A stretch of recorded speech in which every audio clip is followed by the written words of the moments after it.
He knows what he's doing, and I can tell the fan, look into the camera and tell the fans, Canelo Alvarez is not scared of David Benavidez. That's not true. That's not true. No matter what the perception looks like, that man ain't scared. The fighters fight.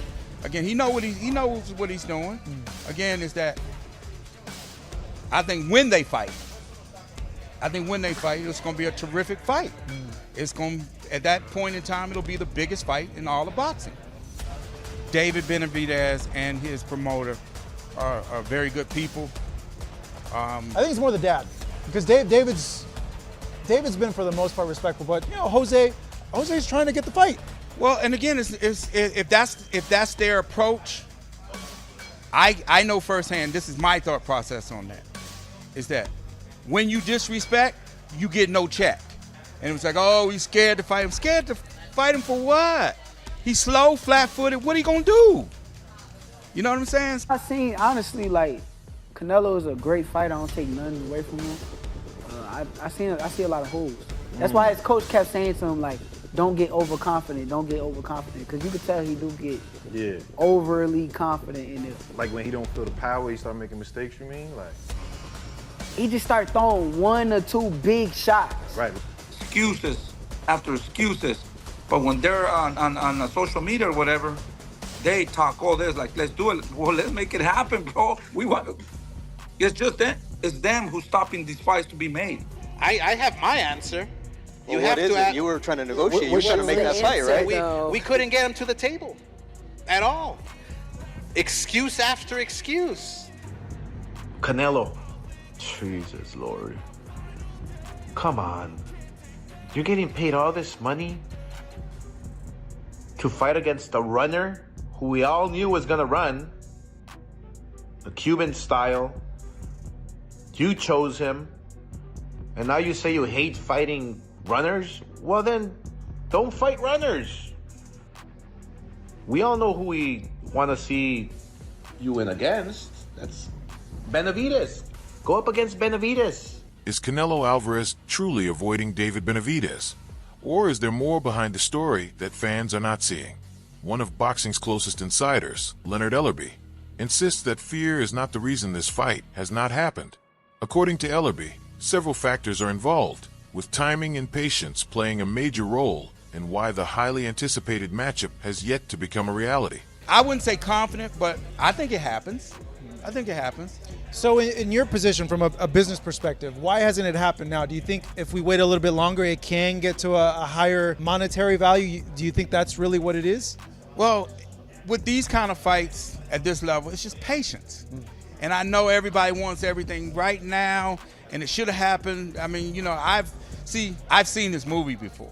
I know. You know, things don't happen when the media and the fans want them to happen for a number of reasons. Ellerbe explained that another major factor is the ongoing criticism and disrespect coming from Jose Benavidez Sr. He compared the situation to how Floyd Mayweather handled negotiations for the Oscar de la Hoya fight, suggesting that patience and strategy can play an important role in making major fights happen. When you disrespect, you get no check.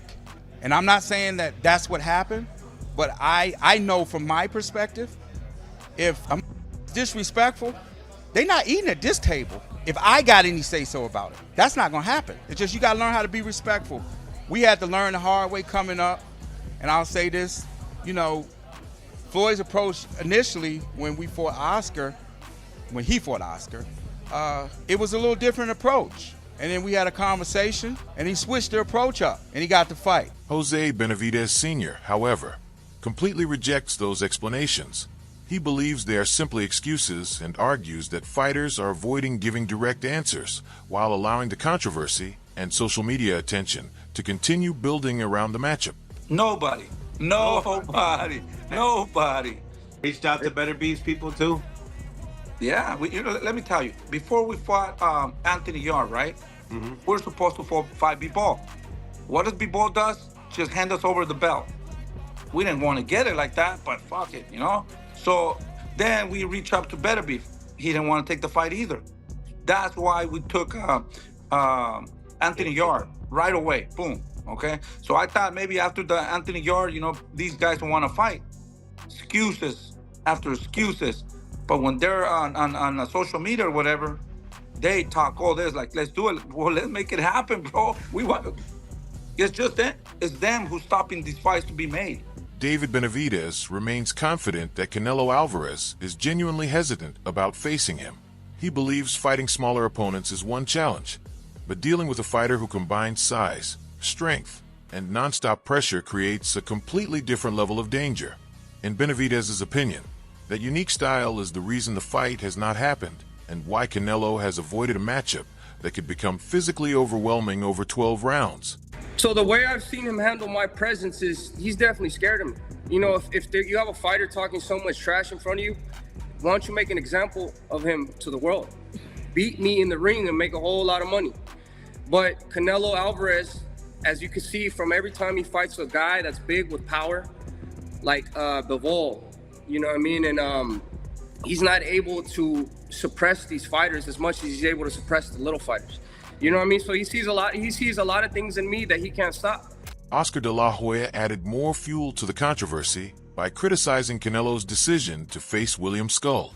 He argued that many expected Skull to spend the fight moving instead of engaging, questioning why Canelo accepted that style of matchup. According to Oscar, the fight fans truly want is against David Benavidez, a fighter who would stand in front of Canelo and provide the action supporters have been demanding. Canelo, Jesus Lord, come on. You're getting paid all this money to fight against a runner who we all knew was gonna run, a Cuban style. You chose him, and now you say you hate fighting runners? Well then, don't fight runners. We all know who we want to see you win against. That's Benavidez. Go up against Benavidez. Fight Benavidez, he won't run. What's wrong with that? It's a good fight. But it's sad. It really is. You know, it starts from the top too. De La Hoya continued his criticism by claiming the problem goes beyond one specific fight. He argued that when financial rewards become more important than building a lasting legacy, younger fighters begin following the same approach. Oscar believes this affects everyone involved, from promoters and organizers to the fans, who continue waiting for the biggest and most competitive matchups. I mean, when you're fighting for the money and not legacy, every young fighter just follows that pattern. And it's not fair. It's not fair to the organizers, the people putting up the money, the promoters, you know. The fans especially. The fans want to see good fights. Let's go. The debate becomes even more intense because Ellerbe and De La Hoya offer completely different explanations. While Ellerbe points toward patience in business decisions, Oscar claims multiple attempts were made to arrange the Canelo versus Benavidez fight, but negotiations never moved forward. He believes Benavidez has been one of the most requested opponents in boxing, and that the matchup simply has not been treated as a priority. Over and over and over again, Benavidez calling out Canelo. Why didn't Canelo want to fight Benavidez? You have to ask that to Canelo. I have my answer. Well, what is it? You were trying to negotiate. You were trying to make that fight, right? We couldn't get him to the table at all. Excuse after excuse. I mean, come on. Benavidez was chasing you for so long. Zurdo was chasing you for so long. But at the same time, Benavidez and Zurdo were the top guys for Canelo to fight. He didn't want to. That's the bottom line. There's nothing else I could say about it. Gotcha. Let me get. Terence Crawford believes the biggest reason behind the delay is David Benavidez's physical size and fighting style. Crawford acknowledges that Canelo has competed against larger opponents before, but he feels Benavidez brings a rare combination of skill, pressure, and physical strength that creates a completely different challenge. In his view, that combination could trouble even an experienced champion like Canelo inside the ring. You know, I just think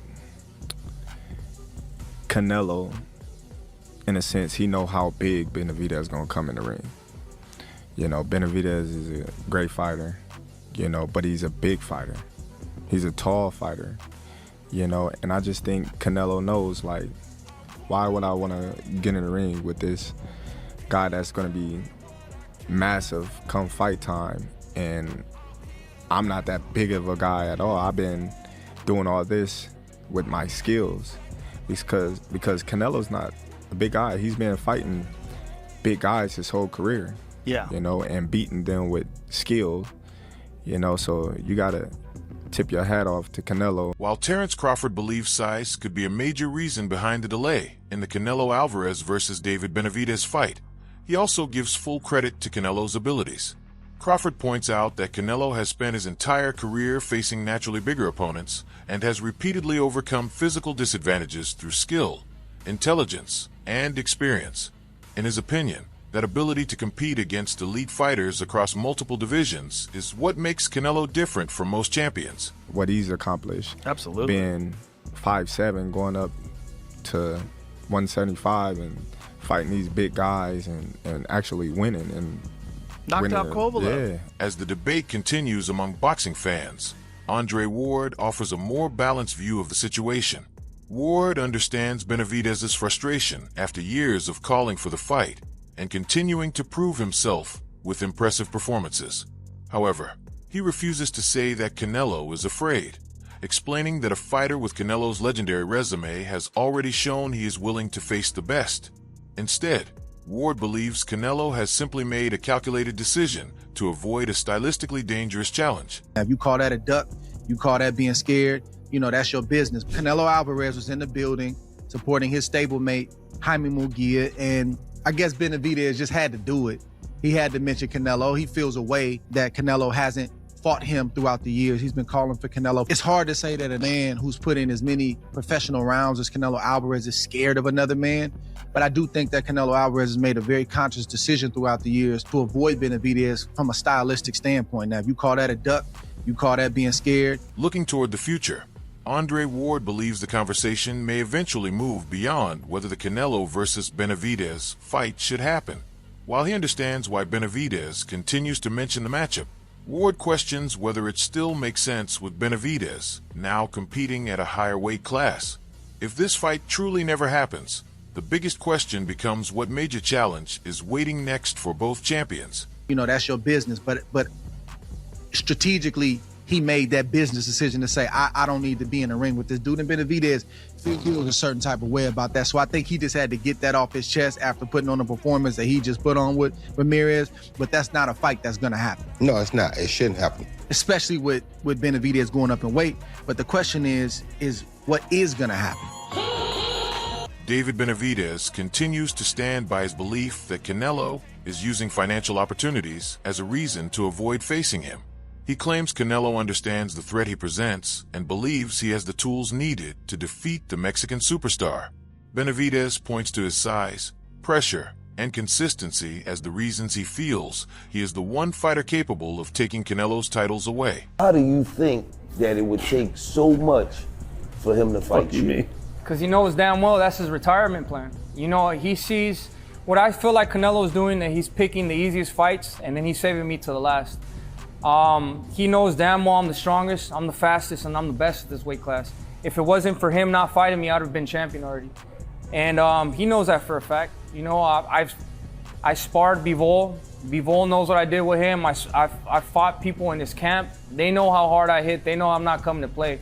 So he could say anything he wants about me, that I'm not worth nothing, that I'm undisciplined, I'm this and that. At the end of the day, I'm still the best in the super middleweight division, and I will be the one to dethrone Canelo. While Benavidez believes he has what it takes to defeat Canelo, and Crawford highlights the danger of his physical advantages, Shakur Stevenson offers another perspective.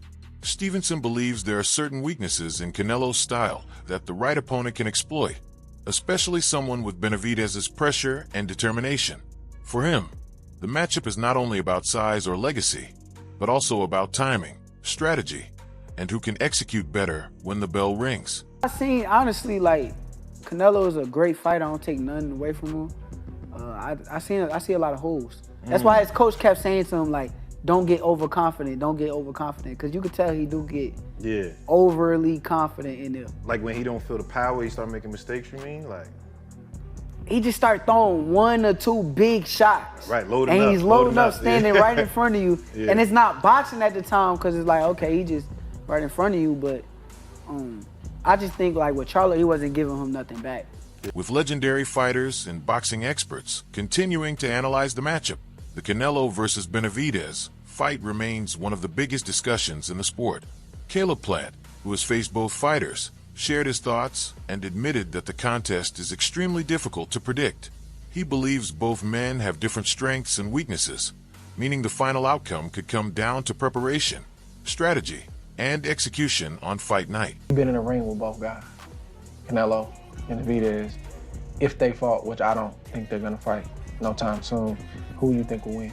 Man, that's hard to say. I think both have pros and cons. You know, I feel like the things that Canelo does better than David. There's things that David does better than Canelo. In a way, I'm not comparing it to this fight, but it's like the better be of Bivol fight. You can say who you think is gonna win. You can't say like, oh man, I'm surprised that Bivol won, or I'm surprised that Better Be of won.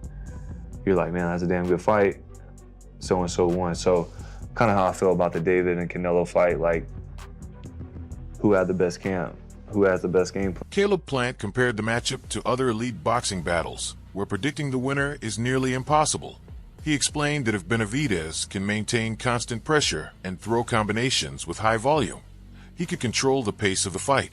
However, if Canelo is able to slow things down and land his powerful counterpunches, the momentum could completely shift. According to Plant, either outcome would not be surprising, which is why fans continue demanding this fight. Who slept the best the night before? And it's not much that separates guys at that level. If David can get on him with his combinations and not give him room to breathe, then, you know, that's probably a night that David gets his hand raised. You know, if Canelo is able to slow the pace down a little bit and catch him with a big shot. David's been dropped before from an off-balance shot. He wasn't really hurt, but, you know, would you be surprised if Canelo stopped him? You know, no. So it's hard to say, but I get asked that a lot. The attention now also turns toward David Benavidez's next challenge. While Benavidez has made it clear that he wants the biggest opportunities, including facing the fighter who defeated Canelo, Jose Benavidez Sr. insists their focus is on competition rather than endless trash talk. Meanwhile, Bivol's team has responded by promising to silence Benavidez, adding even more tension to a potential future showdown. Yeah, we're gonna come and shut this guy out. He's talking a lot of shit. Who's talking shit? You know? This is turning something like Canelo, you know? What the f? But he's not Canelo. He's not in that stage of Canelo. That would be one of the biggest fights in his career. Yeah, and stopping Bivol, what do you feel like that does for you guys' career? Nothing. Nothing. Nothing. I'll tell you nothing. You know why? Because they're gonna say, oh, well, he was a little tired, he was injured, he was this. We never get credit for nobody. For nobody. We beat all these guys, all these monsters, and we don't get credit. We never got no credit. And David acts spectacular every time he fights. With opinions coming from Canelo's side, Benavidez's camp, Terrence Crawford, Caleb Plant, and Bivol's team, the situation has become even more intense. Every fighter and every camp believes they have the right answer, creating more controversy with every interview. The only thing missing now is action inside the ring. The question remains, which major fight will finally happen when words are no longer enough? Stay tuned for the next update, because this story is far from over.